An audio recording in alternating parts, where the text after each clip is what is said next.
Hey laser crafters, let's make a cute 16-inch monogram door hanger. Hello, I am Katie from thecraftyblogStalker.com, and if you're new to my tutorials, make sure and hit that subscribe button. Here are the supplies I'm using, as well as an SVG that I designed specifically for this project that you can download for free. And you can find that complete supply list with shoppable links either in the description of this video, in the blog post, or through the QR code. The material I am using is 3mm thick MDF wood, and these sheets are 12 by 19 inches. I get all of my laser supplies from craftcloset.com. For my project, I will need 4 sheets.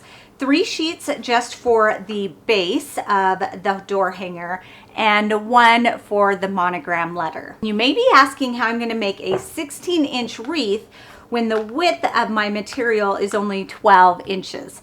Well, that is all in the secret of the cut file. I am cutting the design on my OhmTech 50, and I'm not going to share my cutting settings only because every cutting machine is different and my cut settings may not work for your laser. So make sure you have an understanding of your laser settings before you begin the project. Here are my laser cut sheets, and now I just need to take these pieces out. This little puzzle back circle, this is the secret to our 16-inch door hanger, because we can just fit those pieces together like a puzzle. Then we have these pieces that go on top to hide that seam. I'll just go ahead and put them all on so you can see.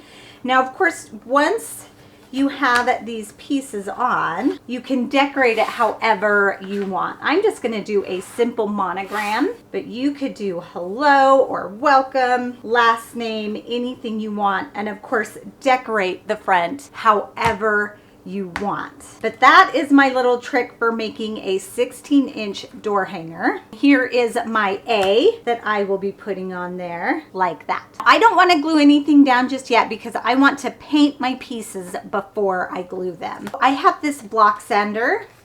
I am going to sand down the edges, not the outside edge, just these inner edges, just to give it more of a rustic shiplap look. I want to sand before I paint. I have sanded my edges just to slightly round them, just so they aren't perfectly straight. And of course, that step is completely optional. Next, I'm going to paint them. I'm not going to paint my base, so I'm going to go ahead and set this aside. I will paint on top of this paper, and I'm just going to tape it in place. I'll take a long piece of painter's tape or masking tape, whatever you have on hand, and put that on the back of each of my pieces, and then tape that to my surface. And that way I don't get as much paint on my fingers when I'm painting, because that tape will hold them to my surface. Now, if you were using real wood, you could just stain these pieces if you wanted. I am using MDF, so I'm going to create a faux stained dark brown look. I've got some brown, and this is going to be the base. Put some there on my paint palette. I'm just going to paint this on. I'm going to leave it a little bit streaky because I'm going to add some other colors to make it more streaky. All right, I really like how those look. When painting these, I didn't put a lot of paint on my sponge brush. I just used a little bit of paint as I went over each section. Now I'm going to dry brush my other colors on, my black and my dark brown, and I'm going to do my black first. I'm just going to use a little bit. This is my dry brush. I'll open my black paint and put just a little bit there on my paint palette. To dry brush, you just barely tap it in there and then lightly go over the pieces. I'm going to do it in long strokes. This is a stiff bristled brush. Ooh, got a lot that time. That's okay. Now, without washing this brush, I'm going to go on to my next darkest color. I'm going to do the same theme. With every layer I put on there, the more and more it starts to look like real aged wood. I'm going to go over it again with that first color that we applied. Still using my dry brush and not cleaning it in between. Just keep adding layers of the different colors until you are happy with how the wood looks. I think that looks pretty fantastic. I am very happy with how that looks. I'll just let these dry. Now that these are dry, I can remove them and set them aside. I can paint my A, and I'm just going to use the same tape. I'll add some white paint to my palette. Paint my letter white. I'm not doing any type of layering with this piece. I just want it to be a pretty solid white. This piece will probably take about 3 to 4 coats of the white paint. And I'm going to let it dry between each coat. I am done with my Y. I put probably about 6 coats on there. They were pretty thin coats. So now I just need to let this dry. This is now dry, so I can remove my paper as well. Now that all of my pieces are painted, I can begin assembly. Put these two pieces back together. And before I glue these in place, I just want to make sure that I have the correct placement. Oh, that looks so good. I'll glue these pieces down first. I'm going to start at the top and move my way down. Just add some wood glue there to the back and then line up my edges. Again, line up those edges. Now we're starting to get into that seam. I'm just going to add some glue directly onto that seam because I want to make sure that we stay together. Do the same for this piece. Add some more glue just over that seam.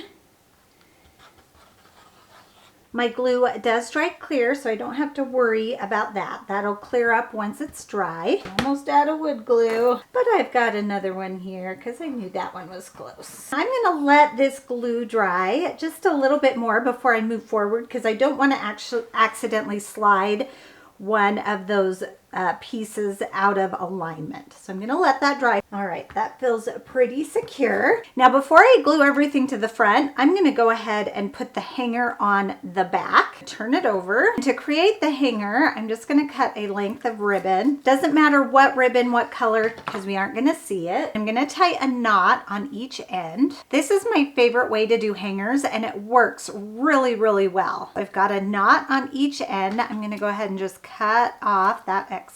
I want to make sure that is directly in the center. I didn't put those on super straight, which is okay. It doesn't matter. It's perfectly circle. Put my hanger on there. I'm going to add a whole bunch of glue to the back of my popsicle stick. I want that glue to seep out, so it'll be a good secure hold. I can go ahead and turn it over. Here is my A that we painted. A for Adams, because that is my last name. This little flower swag I got at Hobby Lobby. It was already fully assembled. I don't have to do any flower arranging. It is my kind of flower arrangement. It's from the his and hers section. It's meant to hang like on a chair like that, but it is going to work perfectly as a little floral swag for my wreath. Cut that off, and that is going to go on there like that. I'm going to glue my A on last just to make sure that I get that perfect placement. To adhere that swag, I'm going to use this staple gun. And the staples I am using are 3/8 by 10 millimeters. The wood I am using is 3 millimeters, and since it's doubled up, that's 6 millimeters. So these staples I'm hoping won't stick out too much because there's going to be some thickness there as well. So fingers crossed the nail won't stick out. That's my hope. I'm going to find a stem and then staple that down. Let's check. Did it go through? No, it didn't go through. Yay. Hopefully you can see that little nail right there, or that staple. I'm going to go around and I'm going to find another section. I'll do that one. Let's see, I want another one up here. And we'll do another one right there. Okay, that is looking good, and that is nice and secure. Keep going down. I'm going to hold it up just to kind of see how it falls. Oh, that looks so good. And buying that pre-made swag makes it so easy. I just want to make sure that the leaf on top will cover up that staple. That looks so good, you guys. I love that little bow there, that little ribbon bow. Look at how good. I love it when stuff looks cute. Now, how do we want that to be? I think we go just about right there. Put my staple gun away. Turn this over, add glue to the back, and then place that down and press that into place. And there is the finished 16-inch wood door hanger that we made using 12 by 19-inch materials.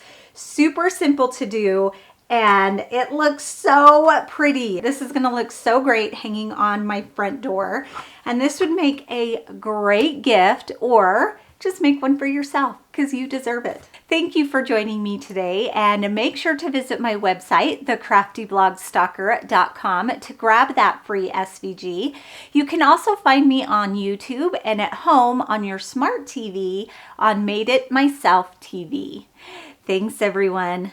Bye and happy crafting.